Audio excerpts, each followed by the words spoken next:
ओम गणेशाय नमः। ओम नमः शिवाय।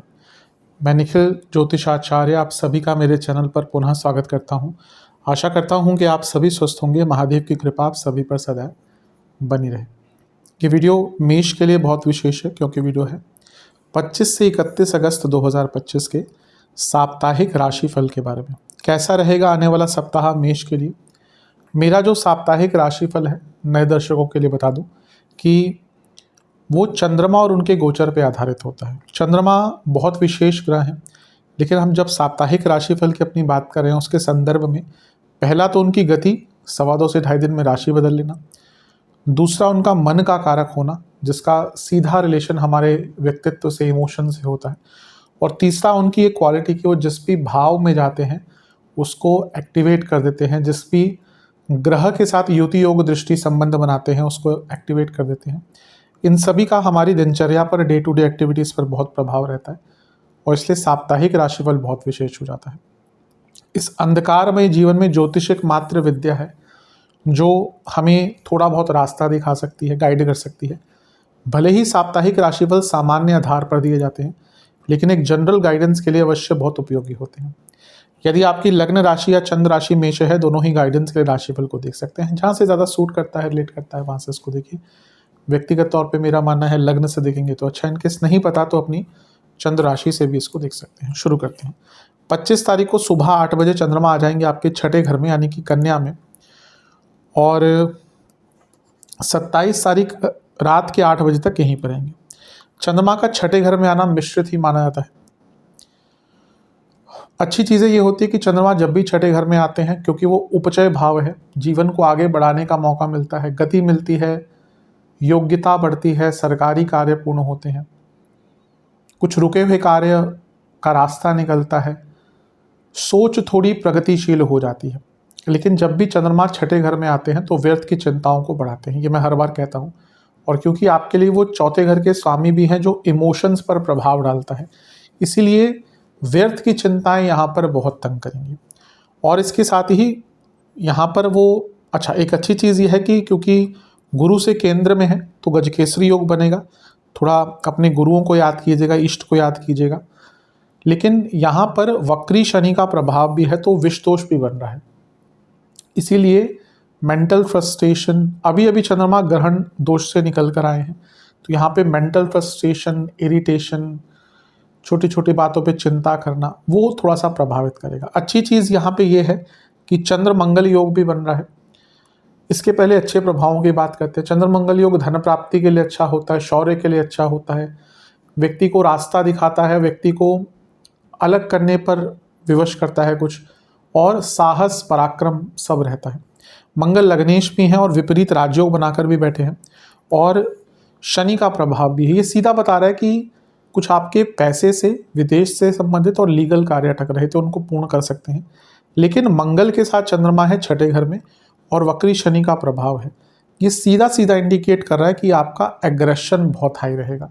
तो अपने एग्रेशन पर जितना कंट्रोल कर सकते हैं उतना ही आपके लिए अच्छा रहेगा। अदरवाइज देखा जाए ये जो समय है आपके लिए ठीक ठाक है, बस जितना हो सके अपने, जैसा मैंने कहा ना कि अपने एग्रेशन पर आपको, अपने गुस्से पर आपको बहुत नियंत्रण रखना है। नवांश कुंडली बता रही है कि थोड़ा मेडिटेट कीजिएगा, बहुत सहायता प्राप्त होगी। दशांश कुंडली डिटर्मिनेशन अच्छी रहेगी कार्य क्षेत्र में, लेकिन गुस्सा बहुत रहेगा। बिजनेस, लड़ाई झगड़े होने के बहुत चांसेस है, कम बोलिएगा, लड़ाई झगड़े अवॉइड कीजिएगा, नुकसान देगा। लव लाइफ, बहुत बुद्धिमत्ता और बहुत मैच्योरिटी के साथ बातचीत करनी है, यहाँ पर कैजुअली कुछ भी मत बोलिएगा। वैवाहिक जीवन थोड़ा एक्सेप्टेंस ले आइए, एक्सेप्टेंस रिश्तों को चलाता है।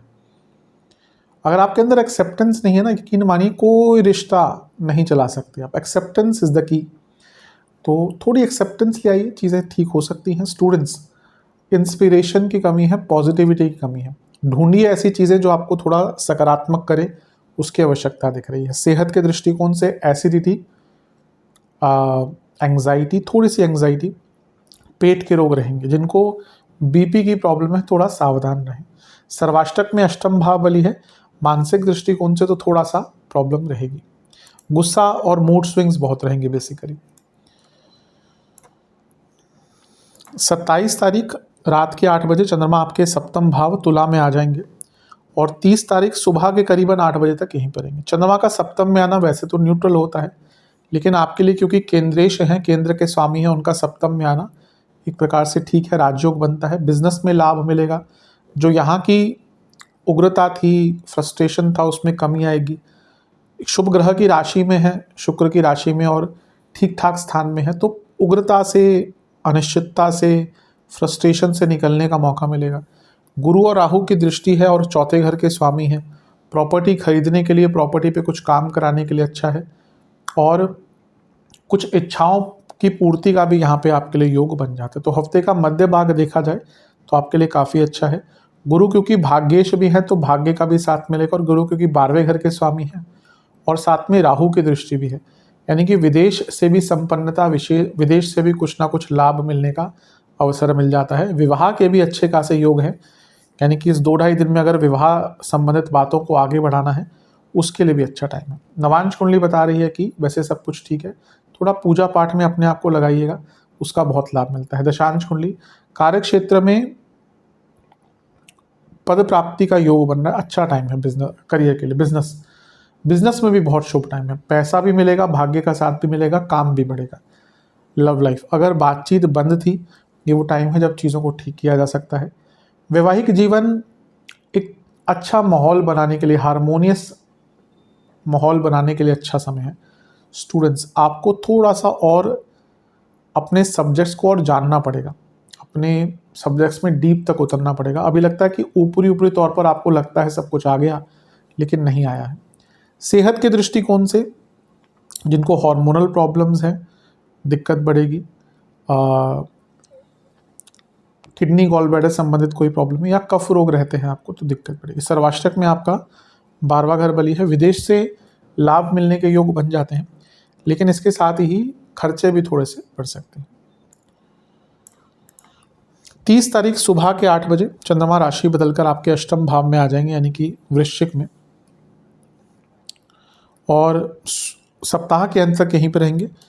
30 तारीख को बुध का गोचर भी हो जाएगा, वो आपके पंचम में आ जाएंगे। वैसे कुछ चंद्रमा पर प्रभाव नहीं, लेकिन मैंने अंकित कर दिया।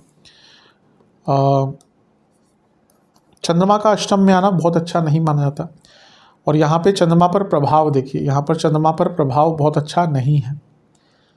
पहला नीच के, दूसरा अष्टम, दोनों ही अच्छे नहीं होते। और रही सही कसर किसने पूरी कर दी? गुरु से बने शकट योग ने। अब मन में अनिश्चितता का भाव भी रहेगा, अनसर्टेनिटी भी रहेगी, मानसिक परेशानियां बहुत तंग करेंगी, गलत डिसीजन ले सकते हैं, मन में एंग्जाइटी बहुत रहेगी, थोड़ा सा कंपैरिजन व्यक्ति बहुत करता है जब अष्टम में, वृश्चिक में चंद्रमा आते हैं। किसी की भी कुंडली उठा के देख लीजिए, उसके अगर चंद्रमा वृश्चिक में है ना, वो व्यक्ति बहुत कंपैरिजन करता है।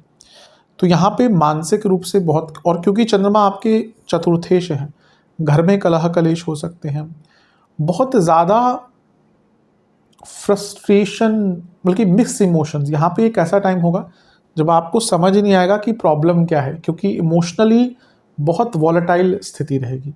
मैं तो हमेशा कहता हूँ कि जब ऐसा लगे, ज्योतिष का यही फ़ायदा है कि हमें पहले ही पता चल जाता है कि भाई यहाँ पे ऐसी स्थिति बन सकती है। अगर ऐसा लग रहा है, मूड्स ऐसे हो रहे हैं, मूड स्विंग्स ऐसे हो रहे हैं, तो अपने आप को शांत कर लीजिएगा और सरलतम में, जब भी ऐसा दिखे ना कि चंद्रमा पर, और केमद्रुम योग भी है, कोई भी ग्रह आसपास नहीं है, तो अच्छा टाइम नहीं दिख रहा। बहुत ज़्यादा सरलता और लोगों से बातचीत ना कीजिएगा। अध्यात्म में, पूजा पाठ में सरलता से इस टाइम को बिताइएगा। नवांश कुंडली बता रही है कि बहुत मिसकम्युनिकेशंस हो सकते हैं। दशांश कुंडली कार्य क्षेत्र में पहले गलतियों को सुधारिए, पुरानी चीज़ों को सुधारिए। वैवाहिक जीवन की बिजनेस की जहाँ तक बात है, ट्रस्ट कम रहेगा अपने ऊपर ही, कोई बड़ा निर्णय मत लीजिएगा। Love life,